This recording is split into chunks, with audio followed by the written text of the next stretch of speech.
Welcome back खवातीन और हज़रात, आप देख रहे हैं द मॉर्निंग स्टार। एक बार फिर आपको शो में वेलकम कहते हैं। नाउ पीडीपी एक बहुत ही शानदार इदारा है जो कि काम करता है पाकिस्तान के उन स्पेशल लोगों के लिए जिनको बहुत सारे लोग राइट ऑफ कर चुके होते हैं या उनसे इतनी ज़्यादा तवक्कुआत नहीं बांधते। नाउ पीडीपी ने बहुत सारे ऐसे लोगों को एक नई ज़िंदगी दी है और आज नाउ पीडीपी की तरफ से हमारे साथ हैं मिस्टर मुनीब नवीद खान साहब, जो कि डिप्टी प्रोग्राम मैनेजर हैं शनाख्त के एट नाउ पीडीपी, और उनके साथ हैं आलिफिया अली। अस्सलाम वालेकुम आलिफिया, कैसे हैं आप? खैरियत से हैं आप? ठीक ठाक हैं? अच्छा, सबसे पहले मुनीब मैं आपसे पूछना चाहूँगा नाउ पीडीपी है क्या? नाउ पीडीपी एक इदारा है जो, नाम अगर मैं पूरा बोलूँ तो उसका network of organizations working with people with disabilities in Pakistan, जो कि 2008 से हम चलता आ रहा है। और हमारा काम यही है कि हम इकनॉमिक एम्पावरमेंट में, फाइनेंशियल इंडिपेंडेंस पे, माजूर अफराद बामाजूरी के लिए काम करते रहें। अब ये किस तरह करते हैं हम लोग, ये हम 7 पिलर से करते हैं। तो हमारी जर्नी शुरू होती है रहनुमाई से, जो कि अवेयरनेस है। फिर हम जाते हैं शनाख्त की तरफ, जो कि आइडेंटिटी है। फलाह, वेलफेयर, तालीम, हुनर, रोज़गार और खुद मुख्तारी से हम लोग उनकी फाइनेंशियल इंडिपेंडेंस पे काम करते हैं हमारे माशरे में। अच्छा, और डिसेबिलिटीज़ किस किस तरह की है जो कि आपके साथ काम कर रही हैं? हम लोग क्लब करते हैं डिसेबिलिटीज़ को 4 हिस्सों में: physical disability, hearing and speech disability, intellectual disability और विजुअल डिसेबिलिटीज़ में, जो हमारे साथ काम कर रहे होते हैं। ठीक है। और आपका कब से ताल्लुक़ है? मुझे 3 साल हो गए नाउ पीडीपी में, और मैं एज एन एसोसिएट आया था, अब मैं डिप्टी मैनेजर की तरफ चला गया हूँ। और शनाख्त और फलाह जो 2 पिलर्स हैं हमारे, वो मेरे अंडर होते हैं। अच्छा, बेहतरीन। अच्छा आलिफिया, आपका किस तरह रब्ता हुआ नाउ पीडीपी से? मुझे पता तो था ऑर्गेनाइजेशन का, बट मैं इतनी उससे कनेक्टेड नहीं थी। बट फिर जब मेरे फ्रेंड्स से और पता चला ज़्यादा कि बहुत ही मतलब बेनिफिशियल है हमारे लिए और जॉब अपॉर्चुनिटीज़ भी ये लोग प्रोवाइड करते हैं, तो फिर मैंने वहाँ से रजिस्टर किया। फिर एक कोर्स किया कॉल सेंटर का, और उसके बाद फिर डिफरेंट इंटरव्यूज़ हुए जगह पे, और फिर finally I am at Unilever Pakistan. Excellent. आपने अंडर ग्रेजुएट, पोस्ट ग्रेजुएट और मास्टर्स डिग्री की हुई है in computer science. Yes. My goodness, ये तो बहुत ही ज़बरदस्त एक अचीवमेंट है आपकी। मुझे बात बताएं आलिफिया, बहुत सारी ऐसी ख़वातीन और हज़रात हैं जो कि इस वक्त आपको सुन रहे हैं और देख भी रहे हैं। आप उनसे क्या कहना चाहेंगी कि ज़िंदगी को बहुत सारे लोग हैं जो कि एक दूसरा मौका नहीं देते और हालात से हार जाते हैं? यही है, मैंने अपना जो स्टेटस पे भी रखा हुआ है, where there is a will there is a way. और कभी भी हमें अपनी मतलब विल को नहीं छोड़ना चाहिए। हमें कभी भी अपने आप को अंडर एस्टिमेट नहीं करना चाहिए। जब हिम्मत है उसी की कीमत होती है। मतलब कुछ भी हम हासिल कर सकते हैं अगर हमारे अंदर पैशन है और हिम्मत है। तो बस जब मैं मतलब पहले मैं विज़न इतना मेरा मतलब नहीं था, मतलब फिर बाद में मुझे आरपी की वजह से डिक्लाइन हो गया मेरा विज़न।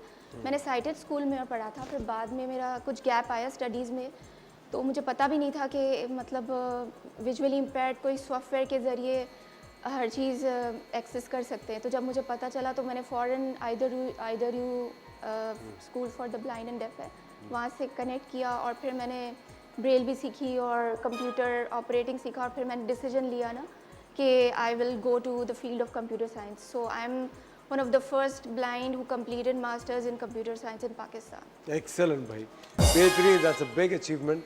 और इसके अंदर नाउ पीडीपी का भी एक बहुत ही ज़बरदस्त हाथ है। मुझे एक बात बताएं मुनीब, शनाख्त बेसिकली क्या है? शनाख्त बेसिकली है identity and representation of PWDs, persons with disabilities. तो हम इस नतीजे पे पहुँचे जब 2008 से हम काम करते आ रहे हैं और अफराद बहा माजूरी के साथ काम कर रहे हैं, तो हमें उनके थ्रू ही पता लगा कि शनाख्त कितना बड़ा, जो उनके बुनियादी हक है, कितना बड़ा मुश्किल मरहला है। तो हमने पता किया कि क्या उनको मसले पेश आते हैं, क्या क्या चीज़ें उनको मुश्किल होती हैं। तो हमने आइडेंटिफाई उसको 2 बड़े कॉलम्स में किया कि एक तो इन्वायरमेंटल बैरियर्स हैं कि हमारी माशरा ही एक्सेसिबल नहीं है। फिर उसके बाद है एटीट्यूडनल बैरियर्स कि मिजाजी तौर पे भी हम एक्सेसिबल नहीं है, तो उनको ढकेल देते हैं कोनों में, दुनिया के कोनों में फेंक देते हैं और पता ही नहीं होता कि हमें कितने लोग कर रहे हैं। नीड ये है कि हमारे WHO वर्ल्ड हेल्थ ऑर्गेनाइजेशन के मुताबिक 16% आबादी दुनिया की किसी ना किसी माजूरी में मुब्तला है। तो अगर यही हम अब एस्टिमेट पाकिस्तान में लगाएं तो 27 से 33 मिलियन की आबादी किसी ना किसी माजूरी में मुब्तला है, जो 27 से 33 मिलियन, बिल्कुल, जो कराची की जितनी आबादी है। अब आप सोचें एक लोग कहाँ हैं, किधर हैं, हमें दिखते क्यों नहीं हैं? क्योंकि हमने मिजाजी तौर पे उनको धकेल दिया है। लेकिन अब हमारे सेंसस वगैरह होते हैं तो उसके अंदर भी हमारे, जैसे 1997 में सेंसस हुआ था, तो 2.38% की रजिस्ट्रेशन आई थी। फिर उसके बाद 2017 में हुआ तो 0.48% की हमारी रजिस्ट्रेशन आई थी। तो हमने देखा कि ये बहुत बड़ा गैप है, ये 16% से लेके 0.48%। तो हमें किसी तरह तो इसको पूरा करना होगा ना। तो हमें पता लगा एटीट्यूडनल और इन्वायरमेंटल बैरियर्स का। अब चूंकि हमारे लोग रजिस्टर्ड नहीं हैं, तो जिसकी वजह से जो पॉलिसीज़ बनती हैं वो रिफ्लेक्टिव नहीं होती। अब पॉलिसीज़ के बेसिस पे ही सारी चीज़ें दी जाती हैं ना, तो इसी तरह हमारे जो बेनिफिट्स दिए जा रहे हैं वो उसके बेसिस पे कम है, जो उनको एम्प्लॉयमेंट मिलनी चाहिए वो भी कम है। अब ब्रिटिश काउंसिल के हिसाब से $11 बिलियन का हमें नुकसान होता है अफराद बहा माजूरी को नौकरियां ना दे के। लेकिन नौकरियां कैसे देंगे, उससे पहले तो शनाख्त ज़रूरी है। अब शनाख्त हासिल करना ही इतना मुश्किल मरहला है कि इसी को देखते हुए नाउ PDP जो है 1 विंडो कैंप्स कराता है। अब पूरे सिंध भर में तो फिर मुश्किल मरहला क्यों है शनाख्त? सो उसके अंदर दो बड़े बैरियर्स हैं कि इन्वायरमेंटल और एटीट्यूडनल। और वो किस तरह बाहर आते हैं कि अफराद बहा माजूरी को डिफरेंट डिपार्टमेंट्स में जाना पड़ता है, जिसके अंदर मौजूद हैं सोशल वेलफेयर डिपार्टमेंट प्रोविंस के हिसाब से होता है, तो सिंध के अंदर DPD है, वैसे सोशल वेलफेयर होता है। उसके बाद जाना होता है आपको department of health medical assessment के लिए, और फिर उसके बाद आपका डिलीवर होता है या आपको जाके खुद पिक करना पड़ता है अपना डिसेबिलिटी सर्टिफिकेट। उसके बाद आप जाते हैं नादरा, और ये पूरा प्रोसेस लग जाता है 8 से 12 हफ्ते लग जाते हैं। अगर आप और मैं जाते हैं तो हमें एक दिन 30 मिनट 40 मिनट में हमारा प्रोसेस हो जाता है। लेकिन अफराद बहा माजूरी के लिए 8 से 12 हफ्ते का मरहला है, जिसके अंदर बार बार उनको दूसरी जगहों पे जाना पड़ता है। अब दुनिया इनएक्सेसिबल है, तो ये मरहला और मल्टीप्लाई हो जाता है। और काफ़ी दफ़ा ये भी होता है कि उन किसी पे वो लोग डिपेंडेंट होते हैं, बिल्कुल। कि घर वाला कोई लेके चला जाए। फिर वो लोग आजकल अपनी ज़िंदगी में इतने ज़्यादा मसरूफ़ होते हैं, कहते हैं कौन लेकर जाए। और अफसोस की बात यह है कि हर इंसान जो कि इस दुनिया में है वो किसी ना किसी मकसद के तहत आया है। कभी वो मकसद वो लोग खुद आइडेंटिफाई करते हैं, कभी आपको आइडेंटिफाई करके उनको वो मकसद बताना होता है। और अफसोस की बात यही है कि हम लोग राइट ऑफ बहुत जल्दी कर देते हैं। ये मुझे नहीं अच्छी बात लगती। मुझे लगता है कि हमें हर किसी को, कोई इंसान है जो कि ज़रा सा भी उसमें एबिलिटी है, उसे हमें थोड़ा सा तो पुश करना चाहिए। 1 विंडो कैंप्स क्या है? सो 1 विंडो कैंप्स बेसिकली ये जो आपको मैंने सारे डिपार्टमेंट्स बताए उसको हम एक 4 दीवारी में ले आते हैं। सही है कि जो 8 से 12 का हफ्ते का जो पीरियड है वो एक दिन में मिनिमाइज़ हो जाए। तो अफराद बहा माजूरी को हम लोग उन कैंप्स में बुलाते हैं। उस कैंप के अंदर उनके शनाख्ती कार्ड बना के, डिसेबिलिटी से लेके शनाख्ती कार्ड बना के हम कुछ घंटों में उनको रवाना कर देते हैं, जिसकी वजह से उनको फिर बाकी अपॉर्चुनिटीज़ खुल जाती हैं। तो ये एक दिन का प्रोसेस है। और उनका एक दिन में ID कार्ड बन जाता है? बिल्कुल ऐसे है। बेहतरीन, ज़बरदस्त। और ये आप कब से कर रहे हैं? ये हम लोग कर रहे हैं 2019 में भी किया है। 19 से तो करते आ रहे हैं रेगुलरली, लेकिन उससे पहले भी हमने पूरे पाकिस्तान में भी किया है। अभी हमारा फोकस जो है ना प्रोविंशियल लेवल पे, हम सिंध पे ज़्यादा फोकस कर रहे हैं। तो अभी हमारी जैसे 10 कैंप्स आने वाली हैं इसी साल में, तो हम लोग डिफरेंट जगहों पे कर रहे हैं। तो हम लोग का मकसद ये नहीं है कि हम सिर्फ कराची में काम करते रहें, अब बाकी जगहों पे भी हमें काम करना होता है। रूरल एरियाज़ में भी हम भी काम कर रहे हैं, बदीन, सुजावल, टट्टा, TMK वगैरह, इन जगहों पे भी हम कर रहे हैं। अच्छा, और अब अगले कैंप्स आपके कब लग रहे हैं? सो एक तो अगले हफ्ते ही है। अच्छा। सो कराची के अंदर हमारा अगले हफ्ते कैंप है, उसके बाद उसके अगले हफ्ते हमारा सुजावल में और कैंप है। कराची में कहाँ कैंप्स लगते हैं? सो हमारा ऑफिस है सदर में, वहीं पे हमारे ऑफिस में ही हम लोग कैंप लगाते हैं, क्योंकि हम लोग सारे पीपल विद डिसेबिलिटीज़ हैं, हमें जानते हैं और उनको पता है, हमारे साथ ट्रस्ट फैक्टर भी आ जाता है कि उनको इतनी दिक्कत नहीं आएगी यहाँ पे। तो उनको पता है हमारा एटीट्यूड उनके साथ भी कैसा है, तो वो उधर ही आ जाते हैं। अच्छा, आसानी बेहतरीन। रहती है। तो ये मेरे ख्याल से ख़वातीन और हज़रात, एक ये बहुत ही अहम बात है। नाउ PDP का एक 1 विंडो कैंप है, जहाँ पे अगर आपकी फैमिली में कोई भी शख्स है जो कि डिफरेंटली एबल्ड है, आप उनको ले जा सकते हैं वहाँ पे इनके दफ्तर, और वहाँ से उनका ID कार्ड बआसानी बन सकता है। और उसके बाद आप वहाँ नाउ PDP पे उन लोगों को रजिस्टर भी करवा सकते हैं। और ये नाउ PDP उन लोगों को, ये जो डिफरेंटली एबल्ड होते हैं, उनको एक ज़िंदगी का मकसद देता है, बहुत सारी चीज़ें सिखाता है। हम लोग बहुत जल्दी राइट ऑफ करके दिल बर्दाश्त हो जाते हैं कि अरे भाई अब इनके साथ ये क्या करेंगे, अब वो क्या करेंगे। ये हमें हरगिज़ नहीं करना चाहिए। इंक्लूसिविटी आजकल दुनिया का सबसे इम्पॉर्टेंट फैक्टर है। हर इंसान कुछ ना कुछ यकीनन कर सकता है। और अलिफिया की ये बेहतरीन मिसाल आपके सामने यहाँ मौजूद है। अलिफिया, आपके घर वालों का कैसा रवैया रहा थ्रू आउट आपके साथ? अल्हम्दुलिल्लाह, घर वालों का तो बहुत अच्छा था। मुझे कभी भी उन्होंने मतलब लेट डाउन नहीं किया कि आप ना करो, कोई भी डिसीजन जो मैंने लिया उन्होंने हमेशा मेरे साथ दिया। और मतलब आफ्टर मैरिज भी मेरा जो मास्टर्स था, 2 सेमेस्टर्स पेंडिंग थे, तो तब कोरोना भी था, बट मेरे इन लॉज ने भी हमेशा सपोर्ट किया, मेरे हस्बैंड ने, मेरी मदर इन लॉ ने। मतलब मुझे कोई भी परेशानी नहीं हुई अल्हम्दुलिल्लाह, और बहुत अच्छी तरह मेरा हर चीज़, I just completed my masters and all that. अभी जॉब भी है तो मुझे कोई मसला नहीं उसमें भी।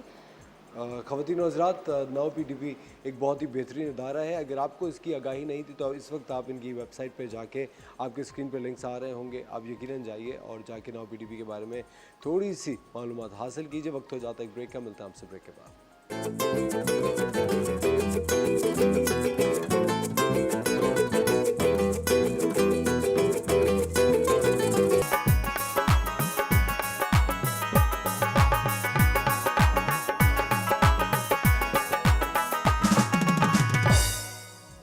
वेलकम बैक ख़वातीन और हज़रात, आप देख रहे हैं द मॉर्निंग स्टार। एक बार फिर आपको शो में वेलकम कहते हैं। आपकी मुलाकात आज हम करा रहे हैं नाउ PDP के रिप्रेजेंटेटिव से। नाउ PDP एक बहुत ही ज़बरदस्त इदारा है जो कि स्पेशली एबल्ड लोगों के साथ काम करता है, उनको एक शनाख्त दिलवाने में उनकी मदद करता है और ज़िंदगी का एक मकसद देता है। मुनीब, मुझे एक बात बताइए, CNIC ज़रूरी क्यों है, स्पेशल CNIC, उसके क्या बेनिफिट्स हैं? सो ज़रूरी तो इसलिए कि एक तो आपके नेशनल डेटाबेस में एंट्री हो, और दूसरी चीज़ अफराद बहा माजूरी के लिए भी ये ज़रूरी है।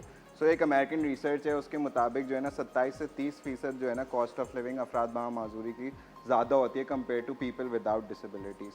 तो उसको भी किसी तरह केटर करना होता है। तो इसी को मद्देनज़र रखते हुए गवर्नमेंट ने जो है ना कुछ फैसिलिटीज़ अफराद बहा माजूरी के लिए रखी हैं कि वो रजिस्टर कराएंगे तो वो उनको चीज़ें मिलेंगी। अब वो फैसिलिटीज़ क्या हैं?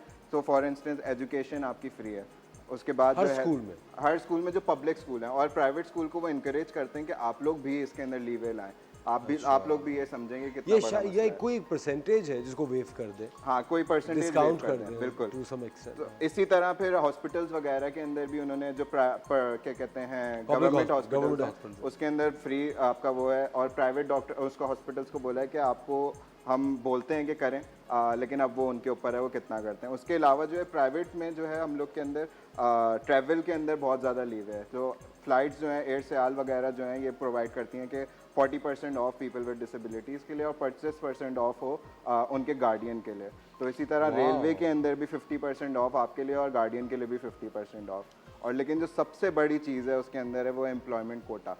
5% का कोटा सिंध के अंदर है, जिसके अंदर अगर आपके 100 लोग काम कर रहे हैं तो उसमें से 5 लोग ज़रूरी है कि अफराद बहा माजूरी हों, वरना अगर नहीं है तो आपको फिर गवर्नमेंट को पे करनी पड़ेगी उतनी तनख्वाह हर बंदे की। तो इससे बेहतर है आप एम्प्लॉय कर लें, उनको भी प्रोवाइड करें। हाँ, काम लें उनसे, एंड हम लोग उसी चीज़ पे काम करते हैं। तो बहुत सारे बेनिफिट्स हैं, लेकिन बात वहीं आके रुक जाती है कि हमारी रजिस्ट्रेशन ही नहीं हुई हुई, आइडेंटिफिकेशन ही नहीं हुई हुई कि रिफ्लेक्टिव पॉलिसीज़ बने कैसे।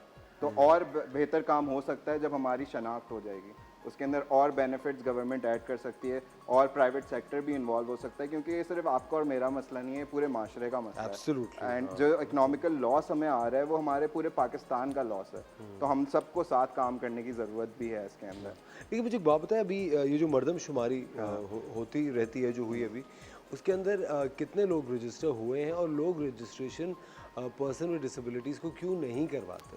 सो हिस्टोरिकली जो है ना हमारे, अगर मैं 1997 और 2017 के सेंसस की बात करूं तो उसमें कोई सवाल का इशू था, सही है, लेकिन गवर्नमेंट ने वो इशू देखा और उसको एड्रेस किया। तो उन्होंने 6 सवाल वाशिंगटन सर्वे के हिसाब से होते हैं कि आप माजूरी का कैसे पता कर सकते हैं किसी हाउस होल्ड में जाके, क्योंकि टैबू टॉपिक है, तो टैबू इनसिक्योरिटीज़ को भी आपको हिट नहीं करना है। बट मुनीब, मुझे समझ में नहीं आता टैबू क्यों है? हाँ, ये आप मतलब ये कोई एक मैन मेड प्रॉब्लम तो है नहीं, बिल्कुल। कि मैन मेड प्रॉब्लम के ख्याल से टैबू होनी चाहिए। अगर कोई चीज़ खुदा की तरफ से है तो why is it a taboo? So हमारी सोसाइटी में एबलिज्म की अगर मैं बात करूं तो उसके अंदर बहुत ज़्यादा होता है, और उस एबलिस्टिक माइंडसेट की वजह से ना आप उस चीज़ को धकेल देते हैं जो आप जैसा नहीं है। हाँ, तो इसी तरह अगर किसी को माजूरी है, चूंकि वो आपकी तरह नहीं है तो आपको धकेल देंगे। उसी तरह फिर एक टैबू नैरेटिव बन जाता है, तो फिर टैबू माइंडसेट्स बन जाते हैं और उसकी वजह से और एक्सक्लूजन होती है। तो हमारा मकसद यही है कि इस माइंडसेट को बदलना है। एक डिसेबिलिटी जो है ना माइंडसेट की वजह से और मल्टीप्लाई होती है। अगर माइंडसेट हमारे बदल जाए तो हम इंक्लूजन की तरफ काम कर सकते हैं। तो मर्दमशुमारी जैसे आपने पूछा, तो अभी जो हुआ है हमारे होप्स हैं कि वो अच्छा होगा, लेकिन उसके अंदर भी हेयरिंग एंड स्पीच डिसेबिलिटी के लिए साइन लैंग्वेज इंटरप्रिटेशन सर्विसेज ही नहीं है। तो वो कैसे कम्युनिकेट करें कि हमारे ख़ानदान में कितने लोग हैं, क्या हैं। साइन लैंग्वेज इंटरप्रिटेशन प्रोवाइड करेंगे तो आप उसका फ़ायदा उठा सकते हैं ना मर्दमशुमारी का। लेकिन वी आर स्टिल होपिंग कि history does not repeat itself and बेहतर रिजल्ट्स इस दफ़ा आते हैं। अच्छा, मेरे ख्याल से हमें जो पर्सन्स विद डिसेबिलिटीज़ होते हैं, स्पेशली एबल्ड लोग होते हैं, उनकी फैमिलीज़ के लिए भी मुझे लगता है हमें एक थोड़ा उनको मॉडर्न करने के लिए कोई प्रोग्राम लॉन्च करना चाहिए, बिल्कुल। क्योंकि आई थिंक जो माइंडसेट्स फैमिलीज़ के, जो गार्डियंस के और जो पड़ोसियों के होते हैं, मेरे ख्याल से this thing should not be a taboo. इसमें टैबू होने की क्या बात है और हम क्यों इस चीज़ को पीछे धकेल रहे हैं? कोई भी अगर आपकी फैमिली का या आपकी ज़िंदगी का हिस्सा है और अगर वो स्पेशली एबल्ड है, आपकी तरह नहीं है, या खुदा की तरफ से कोई भी चीज़ है जो कि कमी बेशी के अंदर है, आप उनका साथ दीजिए, उनको ज़िंदगी की तरफ लेकर आइए। मेरे ख्याल से इससे बड़ी आपकी ज़िंदगी को और क्या मकसद मिलेगा कि आप किसी और को एक ज़िंदगी की राह दिखाएं। अलिफिया, मुझे बताएं, अगर आप अपनी फैमिली के अंदर किसी को if you want to single out somebody, कि किसी ने आपका बहुत ज़्यादा साथ दिया हो और आपको कभी महसूस नहीं करने दिया कि आपके अंदर ये एक स्पेशलिटी है, तो वो कौन होगा? मेरे पेरेंट्स। पेरेंट्स, वालिदैन आपके? यस, क्योंकि मतलब उनकी एज भी इतनी थी जब मैंने रीस्टार्ट की अपनी एजुकेशन, बट उन्होंने हमेशा मेरे साथ हर जगह पे चल चल के मुझे साथ दिया। बुने एडमिशन्स में, हर जगह पे मुझे कम्यूट करने में भी मेरे साथ चलते थे शुरू शुरू में। तो वो फिर बाद में जब मैं खुद अकेले, असल में मैं जाती थी, इवनिंग का था मेरा ना, मास्टर्स मैंने इवनिंग में किया कराची यूनिवर्सिटी में, तो उन लोग को थोड़ा सा हेजिटेशन था कि कैसे तुम अकेली जाओगी ना, तो मैं जाती थी बाय कन्वेंस अपनी ना करवा के। तो उन्हें था कि तुम अकेले नहीं जाओ, तो फिर मेरे साथ साथ चलती थी। जब तक मेरी क्लासेस होती थी वो रात को मेरे साथ फिर आते थे, और मम्मा अकेली होती थी फिर घर पे। फिर कुछ अरसे उन्होंने किया, फिर बाद में जब मैं कॉन्फिडेंट हो गया, वो लोग मतलब उनको हो गया कि now she can do it, so फिर बाद में मुझे उन्होंने जाने दिया कि इंडिपेंडेंट गुजारने दिया। बस जस्ट फॉर द सिक्योरिटी वो चलते थे साथ शुरू में। मतलब उन्होंने बहुत मुझे, हमेशा मुझे साथ दिया उन्होंने। अलिफिया, कभी आपने ये सोचा कि ये जो आपको एक नई ज़िंदगी मिली है, ये आप भी किसी और को आगे, ये जो होप है, जी ये बिल्कुल, जज्बा बिल्कुल। है, इसको ट्रांसफ़र करें? जी बिल्कुल। Actually, now PDP is working in all aspects of person with disabilities empowerment. तो एज वेल एज कलेक्टिवली, तो इंडिविजुअली भी उन्होंने एक प्रोजेक्ट इंट्रोड्यूस करवाया जिसका नाम है सहेली प्रोजेक्ट। तो वो स्पेसिफ़िकली फ़ीमेल्स के लिए है जो उनको मतलब मेंटली हरास किया जाता है, फिज़िकली, और दूसरी उनकी जो भी प्रॉब्लम्स होती है, तो एक फ़ीमेल के साथ ज़्यादा कंफर्टेबल होती है, इसलिए उन्होंने ये प्रोजेक्ट इंट्रोड्यूस करवाया है। और I am also the part of this project. तो हम लोग इस एस्पेक्ट पे भी वर्क करते हैं, स्पेसिफिकली फ़ीमेल्स के लिए, empowerment for the females of different disabilities. मुझे एक और चीज़, मुनीब, आप ये बात बताइए कि अगर कोई ख़ातून है जो कि नॉर्दर्न एरियाज़ में है और उनकी फैमिली के अंदर कोई बच्चा है जो कि विद डिसेबिलिटी है या कुछ है, वो रब्ता आपसे कैसे कर सकते हैं? एक समबडी यू नो जो कि कराची में नहीं है। सो हमसे रब्ता बिल्कुल, हमारा पिंडी में भी ऑफिस है तो वहाँ पे भी रब्ता कर सकते हैं। और हमारा ओवरऑल नंबर होता है, हमारी वेबसाइट पे होता है, जो हमारी कम्युनिटी आउटरीच टीम हैंडल कर रही होती है। तो उस पर आप कॉल करेंगे, आपको जिस तरह की भी रहनुमाई रिक्वायर्ड होगी ना, वो हम आपको प्रोवाइड करेंगे। हमारा मकसद ये है कि सारी इन्फॉर्मेशन डिसेमिनेट हम लोग ही करें, सबको हम ही प्रोवाइड करें। तो कोई भी कंसर्न है वो हमसे बिल्कुल पूछ सकते हैं। अच्छा, और आपका अच्छा, अगर कोई भी is there an age group या कोई एक ख़ास कोई क्रेडेंशियल्स चाहिए होते हैं to be a part of now PDP? नहीं, शनाख्त तो हमारी 3 साल की उम्र से शुरू हो जाती है। अच्छा। तो वो चलती रहती है। अगर आप तालीम की बात करें, उसके अंदर डिफरेंट लेवल्स हैं। फिर हुनर के अंदर 16 टू 18 प्लस पे हम काम कर रहे होते हैं। और फिर नौकरी का है और खुद मुख्तारी का एलिमेंट है, तो किसी भी एज पे आ सकते हैं आप। अच्छा, नाउ पीडीपी को एक इदारे की हैसियत से मैं आपसे पूछना चाहता हूँ कि क्या गवर्नमेंट ने आपको सपोर्ट किया है शुरू से या अब ज़्यादा सो कर रही अब है? रिसेंट टाइम्स में ना मैं खुद देख रहा हूँ कि एक चेंज आया है और गवर्नमेंट भी जो है ना इस पे बहुत, फॉर इंस्टेंस हम लोग अभी कैंडल मेकिंग एक्सरसाइज की थी। पूरी एक ट्रेनिंग होती है, उसके अंदर डिफरेंट जगहों से हमारे पास आए थे इंटेलेक्चुअल डिसेबिलिटीज़ के अंदर, तो हमने उनको ट्रेनिंग प्रोवाइड की थी। और शनाख्त तो सबको ही मिलती है। फलाई तौर पे अगर उनको व्हील चेयर रिक्वायर्ड है, सीपी की व्हील चेयर होती है, वो भी हम प्रोवाइड करते हैं। तो मुख्तलिफ चीज़ें हैं जिसके अंदर हम इनको इनकॉपरेट करते हैं। तालीम फॉर इंस्टेंस बहुत ज़्यादा ज़रूरी है। तो सुजावल में हमारा स्कूल भी चल रहा है, उसके अंदर है हर किसी के अलग अलग क्लासेस हैं। जिसमें जो कुछ करना चाहे उसको, बिल्कुल, उसकी चीज़ आसान कर देते हैं। ख़वातीन और हज़रात, नाउ पीडीपी एक बहुत ही बेहतरीन इदारा है। और उसके साथ साथ आपको ये बताता चलूँ कि अगर आपकी फैमिली में या आपके जानने वालों में कोई ऐसा शख्स है जो कि डिफरेंटली एबल्ड है और फैमिली का उनके साथ रवैया अच्छा नहीं है, या उनको रजिस्टर नहीं करवाया गया, उनकी शनाख्त नहीं करवाई गई, उनका CNIC नहीं है, तो प्लीज़ आप इस तरफ एक कदम उठाइए। बहुत जल्द नाउ पीडीपी का एक कैंप लगने वाला है इन्हीं के दफ्तर में, जहाँ पे one window solution, it's a one stop solution. आप वहाँ पे जाइए, उन हजरत को लेके या उन खातून को लेके जो कि डिफरेंटली एबल्ड हैं, और उनका वहाँ पे इन नो टाइम शनाख्ती कार्ड बन जाएगा। और फिर जिस तरह भी मुनीब ने बताया कि उस शनाख्ती कार्ड की बेसिस पे बेतहाशा बेनिफिट्स उनको हासिल होंगे। तो ज़रूर इस तरफ आपने सोचना है। आप दोनों का बहुत बहुत शुक्रिया। Thank you Munib, thank you Alifiya, wish you all the best. ख़वातीन हज़रात, वक्त हो जाता है एक छोटे से ब्रेक का, मिलते हैं आपसे ब्रेक के बाद।